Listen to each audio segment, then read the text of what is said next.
Hello, I'm really delighted to be talking with you today and introducing my friend and colleague Anna Claire Lottie, who is going to be doing a wonderful presentation on herbs for detoxification and renewal during this upcoming winter cleanse. So, Anna Claire and I share a lot of passions and interests in nutrition and herbalism and healthy eating and also nature connection practices. So, really looking forward to having you join me for the cleanse this time, Anna Claire. And I want to just pass the baton over to you and ask if you could maybe share a little bit about who you are and what it is you're going to be presenting on the cleanse.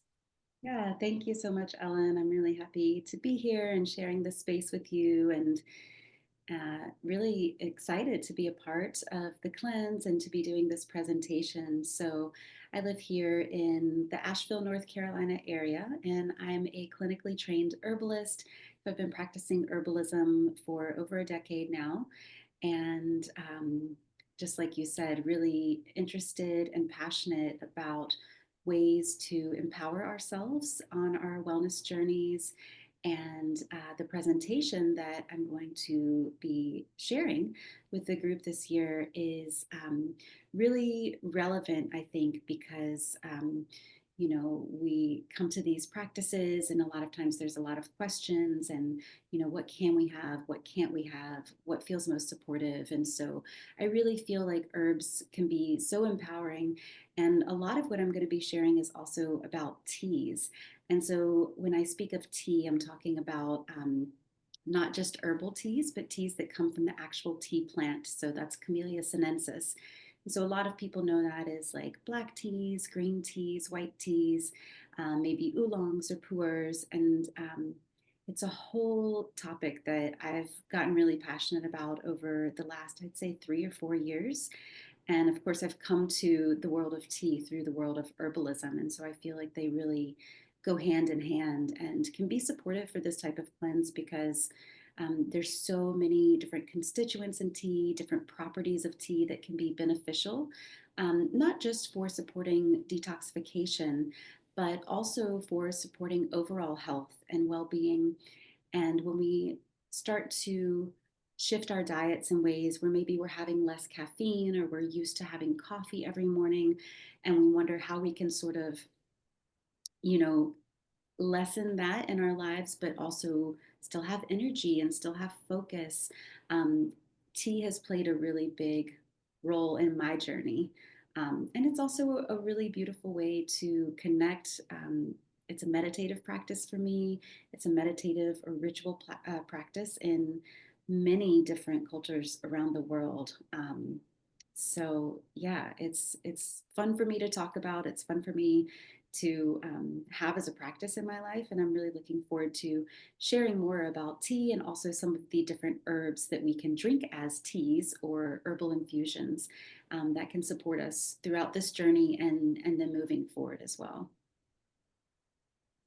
Thank you so much, Anna Claire. I think it's really the level and depth of what you're going to be offering is something that I have not actually had anyone present on at this level before during my cleanses. So I'm super excited that this is going to be really valuable information. And I think one of the things that is the biggest point of, fear or concern or consideration for a lot of people is giving up, their daily cup of coffee or, maybe 2 to 3 cups of coffee, whatever it is.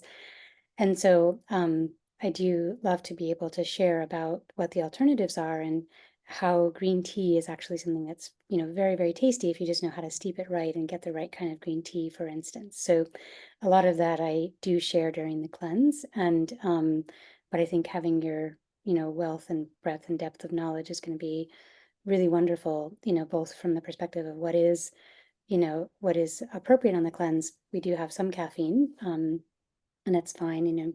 Green tea and mild oolongs and white teas are totally fine to have on the cleanse. But which ones can we choose?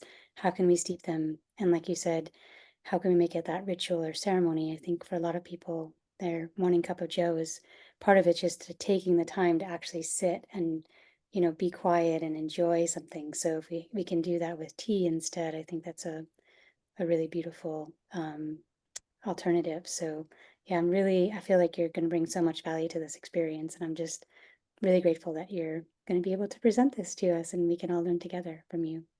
Yeah, thank you so much, Ellen. I do agree that um, the brewing part of tea is such a huge part of the experience. And I was actually having a conversation with someone yesterday about how I actually didn't used to like green tea, and it's taken me some time to understand it a little bit better and then learn how to actually work with it in order to have this like enjoyment of it in my life. And there are so many teas, and one of the things that I'll be talking about is exactly that, like the brewing methods.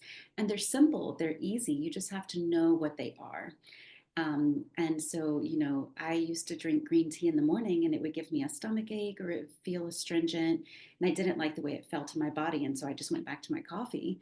Um, and then I realized I was brewing my green tea at way too high of a temperature for way too long. And now that I have this, knowledge and education around it, I feel so much more empowered to just know what kind of tea it is that I actually enjoy. And then, okay, I'm brewing this tea at this temperature for no more than a minute. And it's a total game changer. And I feel like Mhm. it's that way with herbs too, because a lot of times, we can have this sort of allopathic mindset where we're like, oh, what herb can I take for this? And, with many things in life, it's just not that simple, right? But if we can look at an overall picture or pattern and then think about what herbs fit that pattern or fit those energetics or our own constitutions, we have a lot more information to work with.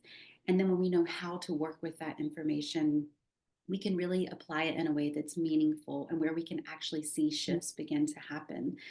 Because if we don't know, how to brew tea or how to work with an herb that's most appropriate for us, then we may come to this conclusion, oh, well, that doesn't work. Or it just doesn't give me the energy I need, or it tastes weird or bad, and it's not the desired outcome. So, yeah, that's what feels really important and meaningful to me is to share. It's really simple, it's really easy. We just have to know what that information is. And once we do, there's so much that we can do with it.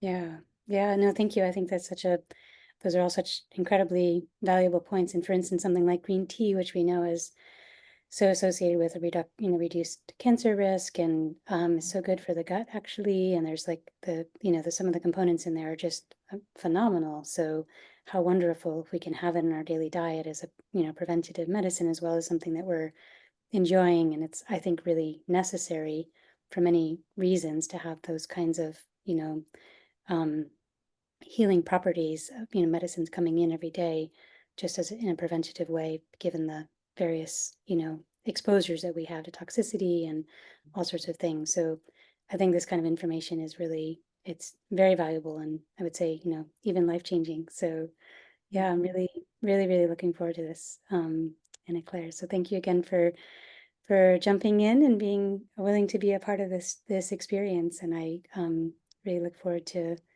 our conversation in January during the cleanse. Thank you, Ellen. I'm really looking forward to it too, and I can't wait to share it with the group. Yeah, wonderful. All right, well, we'll see you in January. Sounds good. See you then.